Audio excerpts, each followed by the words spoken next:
Assalamualaikum warahmatullahi taala wabarakatuh. Di sini kami dari kelompok 4 izin memperkenalkan diri. Perkenalkan, dari kelompok kami yaitu yang beranggotakan Repiel Malianti, Indah, Salsa Salma Januar, Sarhazijah, Pigi Nur Maulana, dan saya sendiri Jam-Jam Jaman.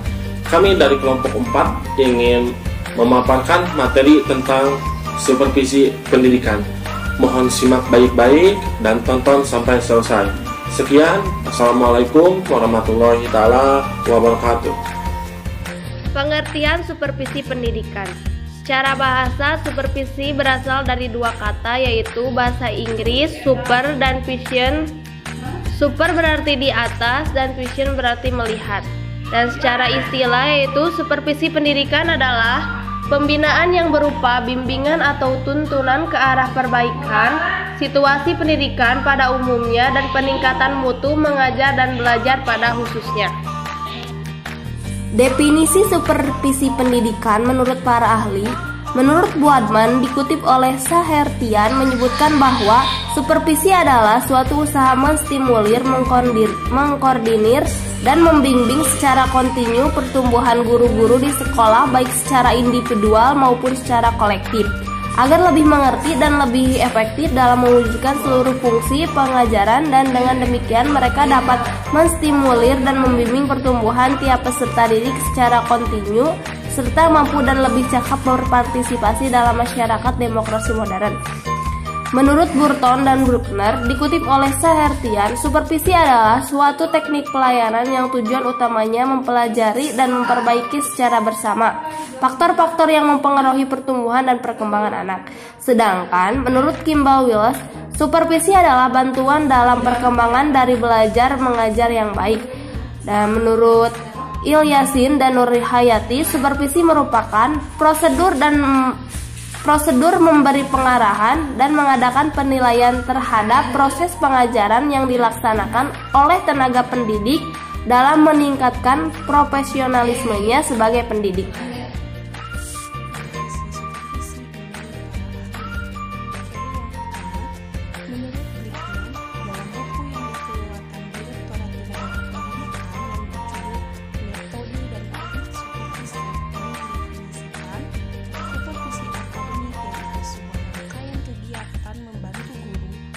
Kemampuannya menilai proses pembelajaran demi pencapaian tujuan pembelajaran. Kemudian, menurut Adam dan Diki, dikutip oleh Sutopo dan Sumanto, supervisi adalah program yang terencana untuk memperbaiki pengajaran. Inti dari program supervisi pada hakikatnya adalah untuk memperbaiki hal belajar dan mengajar. Program itu dapat berhasil apabila supervisi memiliki keterampilan dan cara kerja yang efisien dalam kerjasama dengan orang lain. Fungsi supervisi pendidikan. Fungsi utama supervisi pendidikan ditujukan pada perbaikan dan peningkatan kualitas pengajaran. Baik Francis Jean maupun Ayer dalam Encyclopedia Education Research, Chester Harris 1958-1442 mengemukakan bahwa fungsi utama supervisi ialah membina program pengajaran yang sebaik-baiknya sehingga selalu ada usaha perbaikan. 1. Mengkoordinasi semua usaha sekolah. 2. Memperlengkapi kepemimpinan sekolah.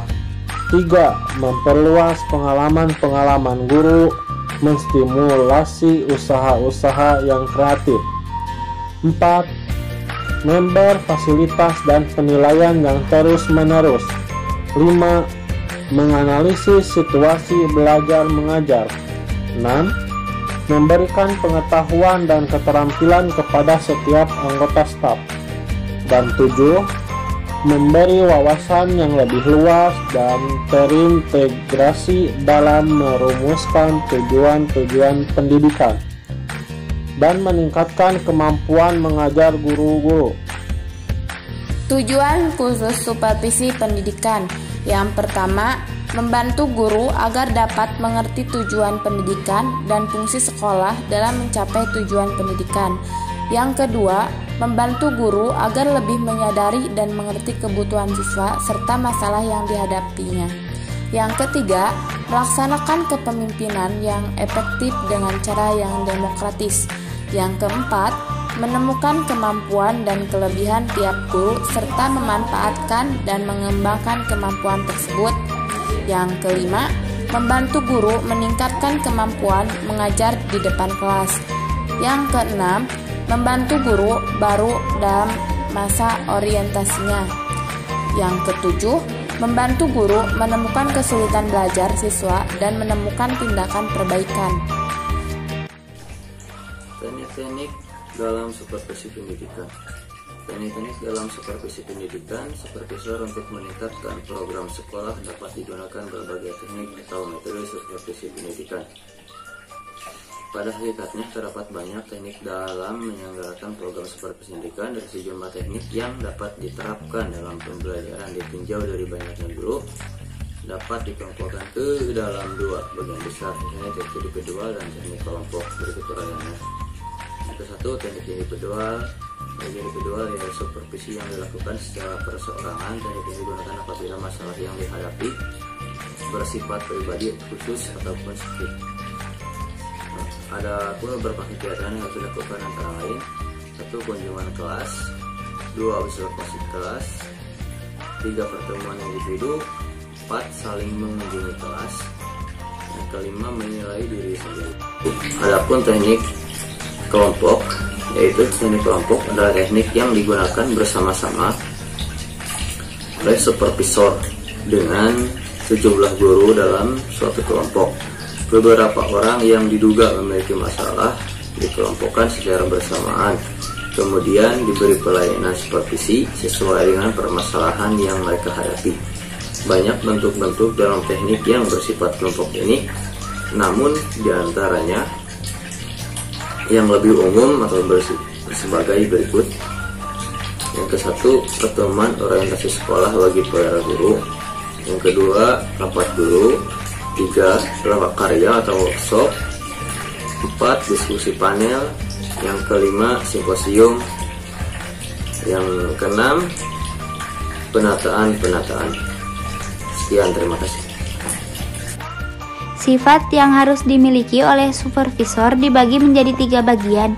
Yang pertama, harus mampu memotivasi, tidak dalam bentuk ceramah atau nasihat-nasihat belaka. Motivasi yang diperlukan adalah yang berbentuk nyata alias konkret. Mampu membuat program sederhana yang memotivasi atau sekedar memimpin diskusi dengan hangat atau bersedia menjadi rekan curhat. Yang kedua adalah empati yang benar.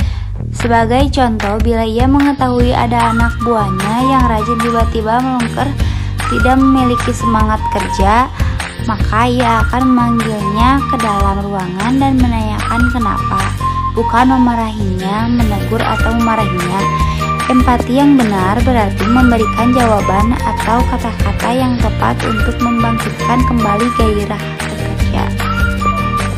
Yang ketiga, harus dimiliki supervisor masa kini adalah menginginkan segala sesuatu berjalan lebih baik. Kata lebih baik sengaja saya garis bawahi sebab disitulah poin utama dari sifat ini. Supervisor jadul mayoritas beranggapan kalau dirinya sudah menjadi pengawas yang baik bila segala hal yang menjadi tanggung jawabnya berjalan lancar.